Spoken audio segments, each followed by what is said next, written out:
buat kita sekalian, anak-anak Tuhan yang manis, anak-anak Tuhan yang hebat, para pelayan KKR yang tangguh di dalam melayani adik-adik kita di ibadah minggu KKR di minggu ini.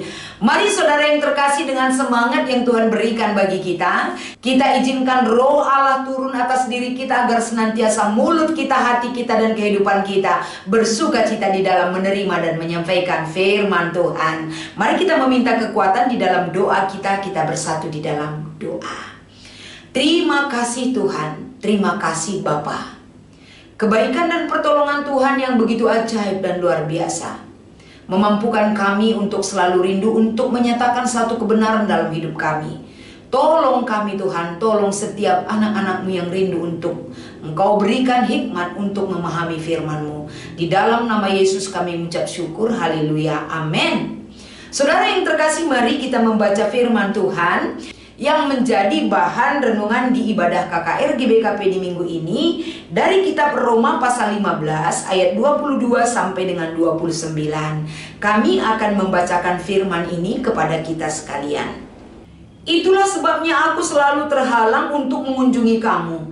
Namun sekarang karena aku tidak lagi mempunyai tempat kerja di daerah ini dan karena aku telah beberapa tahun lamanya ingin mengunjungi kamu, aku harap dalam perjalananku ke Spanyol aku dapat singgah di tempatmu dan bertemu dengan kamu sehingga dapat mengantarkan aku ke sana setelah aku seketika menikmati pertemuan dengan kamu. Namun sekarang aku sedang dalam perjalanan ke Yerusalem untuk mengantarkan bantuan kepada orang-orang kudus. Sebab Makedonia dan Akaya telah mengambil keputusan untuk menyumbangkan sesuatu kepada orang-orang miskin di antara orang-orang kudus di Yerusalem. Keputusan tersebut telah mereka ambil dengan rela hati dan itu memang kewajiban mereka, sebab jika bangsa-bangsa lain telah beroleh bagian dalam harta rohani orang Yahudi, wajiblah juga mereka melayani orang Yahudi dengan harta duniawi mereka. Karena itu apabila aku sudah menyelesaikan dan menyerahkan hasil usaha bangsa-bangsa lain itu kepada mereka, aku akan berangkat ke Spanyol melalui kotamu. Aku tahu bahwa jika aku datang mengunjungi kamu, aku akan melakukan dengan penuh berkat Kristus. Demikian pembacaan firman Tuhan ini. Dan yang menjadi tema kita di hari Minggu ini adalah Unit Diakonia GBKP. Shalom dan damai sejahtera buat semua anak-anak Tuhan. Sukacita surgawi beserta kita tetap memberikan semangat dan kekuatan yang Tuhan berikan dan izinkan untuk boleh kita terima. Saudara-saudara yang terkasih, kalau kita membaca kitab Roma pasal 15, terkhusus dari ayat 22 sampai dengan ayat 29 menjadi bahan renungan kita di hari Minggu ini. Satu hal diingatkan kepada kita adalah bagaimana pertumbuhan iman jemaat. Pertumbuhan iman itu adalah dibuktikan dari perbuatan yang nyata. Iman yang nyata itu salah satunya adalah bagaimana kita memiliki kerinduan untuk melakukan satu hal yang berdampak bagi orang lain. Orang yang membutuhkan uluran tangan kita, orang yang sangat-sangat perlu pembebasan dan sangat mengharapkan sekali kita dapat berdampak dan berguna bagi mereka.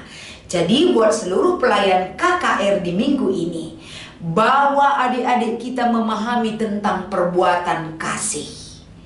Perbuatan kasih itu lebih dahulu kita menerima perbuatan kasih Tuhan kepada kehidupan kita, sehingga perbuatan kasih kita bisa kita tunjukkan untuk dapat berguna dan dapat dinikmati oleh orang lain. Apakah itu yang dapat kita lakukan? Salah satunya ketika kita peduli kepada orang lain, ketika kita memberi diri dan kemampuan kita untuk bisa kita lakukan satu perbuatan baik, satu hal yang kita kumpulkan, satu hal yang kita lakukan, baik itu pemberian moral ataupun materi, itu bisa kita berikan satu hal yang berguna untuk meringankan beban orang lain. Di ibadah KKR di minggu ini, contoh real, contoh konkret, apa yang pernah dilakukan oleh anak-anak KKR kita untuk meringankan orang lain. Mungkin mereka bisa kita ajak untuk bercerita apa yang bisa mereka lakukan untuk membantu beban orang lain. Misalnya orang yang kena banjir, misalnya orang yang kelaparan, misalnya orang yang tidak memiliki dana untuk bisa melanjutkan studi dan lain sebagainya. Itu adalah sejak dini juga kita tanamkan kepada adik-adik kita agar mereka memiliki kepekaan hidup sosial, agar mereka memiliki tanggung jawab untuk dapat mereka kembangkan dalam hidup mereka. Sehingga dasar alkitabiahnya ini kita akan sampaikan dan angkatkan kepada adik-adik kita. Satu hal yaitu bagaimana jemaat yang sudah hidup di dalam Injil, yaitu jemaat Makedoni dan Akaya. Jemaat mula-mula ini mereka begitu antusias sekali, begitu rindu untuk dapat memberikan bantuan kepada jemaat yang miskin yang ada di Yerusalem. Kenapa mesti begitu kerinduan jemaat Makedoni dan jemaat Akaya untuk mengambil bagian? Karena mereka hidup dalam kemurahan Tuhan. Karena mereka sudah merasakan bagaimana hidup di dalam Tuhan itu adalah mereka menerima belas kasih Allah untuk menyelamatkan kehidupan kita.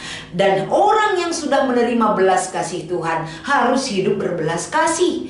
Mereka rela menjual harta milik mereka, mereka rela berbagi, mereka memecah-mecah roti dalam persekutuan mereka. Itu adalah perbuatan-perbuatan kasih. Hidup berbagi, hidup memberi adalah perbuatan kasih untuk bisa berdampak bagi orang lain.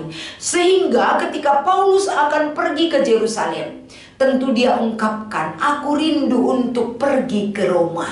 Tapi pekerjaan penting yang harus kulakukan adalah di mana jemaat-jemaat yang ada di Makedoni dan Akaya sudah mengumpulkan tanggung jawab mereka untuk meringankan beban jemaat yang ada di Yerusalem. Inilah yang aku bawa, hasil apa yang mereka kumpulkan untuk kusampaikan ke Yerusalem. Artinya pernyataan Paulus ini untuk melakukan misi menyampaikan kabar sukacita dalam bentuk pelayanan kasih yang sudah didukung oleh jemaat Makedoni dan Akaya. Itu menggugah hati kita juga, saudaraku yang terkasih. Bukan hanya jemaat Akaya dan jemaat Makedoni yang peduli, jemaat Tuhan saat ini juga dong. Kita yang hidup pada saat ini juga gak boleh ketinggalan. Kita harus mengambil bagian. Kita harus bisa peduli kepada saudara-saudara kita yang mungkin jauh di tempat tinggal kita, tapi melalui apapun kita bisa mengirim bantuan kepada mereka. Contohnya mengumpulkan pakaian yang layak pakai, memberi bantuan dengan kita mengumpulkan apa yang kita miliki. Sedikit-sedikit bisa kita kirim untuk meringankan beban saudara kita, mengumpulkan aksi, mengumpulkan Alkitab dan lain sebagainya. Itu sebagai contoh. Jadi seperti itulah dididik agar tanggung jawab untuk peduli, untuk mengasihi orang lain. Seperti yang di GBKP ini juga banyak sudah beberapa unit-unit pelayanan yang ada di gereja kita. Ada itu Pak Gelora Kasih, ada itu YKPD Alpha Omega, ada itu PPOS, Yayasan AT Keleng, ada CU dan lain sebagainya. Sebagai unit pelayanan yang akan menjangkau jiwa-jiwa yang ada di GBKP, diberdayakan dan bisa juga membantu orang yang ada di luar GBKP. Sehingga sarana dan prasarana yang sangat mendukung diperlukan, dikembangkan di tengah-tengah pelayanan unit yang ada di GBKP. Siapa yang bisa mengembangkannya? Ya paling tidak masa depan gereja itu terletak juga pada anak-anak kita ataupun adik-adik kita yang ada di KKR. Agar mereka tidak melihat jauh, tapi GBKP memfasilitasi untuk melakukan perbuatan-perbuatan kasih. Sehingga di hari Minggu ini kita diajak untuk mendukung pelaksanaan unit diakonia. Kita juga berdiakonia terhadap sesama manusia. Kita juga berdiakonia terhadap teman-teman kita. Darah diakonia itu sudah ada pada kita sebagai anak-anak yang sudah menerima uluran kasih Tuhan di dalam hidup kita. Jadi di dalam ibadah KKR di minggu ini, marilah buktikan kasih nyata, perbuatan kasih yang nyata yang bisa kita tunjukkan di dalam ibadah KKR kita. Bagaimanakah ketika mereka memiliki roti, memiliki makanan, bagaimana mereka bisa berbagi dengan temannya. Itu adalah sebagai bentuk kepedulian dan bisa berbagi dengan orang lain terhadap barang yang kita miliki, kepunyaan kita sendiri, bukan hanya milik kita tapi bisa berbagi untuk bisa kita nikmati bersama dengan teman-teman kita, saudara-saudara kita. Inilah yang dibawa bagi kita di dalam renungan di ibadah KKR di minggu ini. Dengan kiranya harapan kita, adik-adik kita juga bisa melakukan satu hal, perbuatan sekecil apapun itu, tapi bisa menolong orang lain, berbagi dengan orang lain, peduli dengan orang lain. Itulah arahan daripada firman Tuhan sebagai unit diakonia GBKP, yang menjadi dasar dari segala sesuatu yang kita lakukan adalah teguran firman yang menggugah hati kita dan yang kita lakukan. Selamat mengikuti ibadah minggu di hari Minggu ini. Tuhan Yesus memberkati. Kita berdoa. Terima kasih Tuhan buat firman Tuhan pada hari Minggu ini. Besar harapan dan doa kami agar senantiasa pelayan KKR di GBKP Tuhan berkati, Tuhan bekali dengan kasih dan pertolongan-Mu Tuhan, sehingga mereka memperoleh hikmat dan kemampuan untuk melayani di ibadah KKR kami. Di dalam nama Yesus kami ucap syukur dan berdoa. Haleluya. Amin.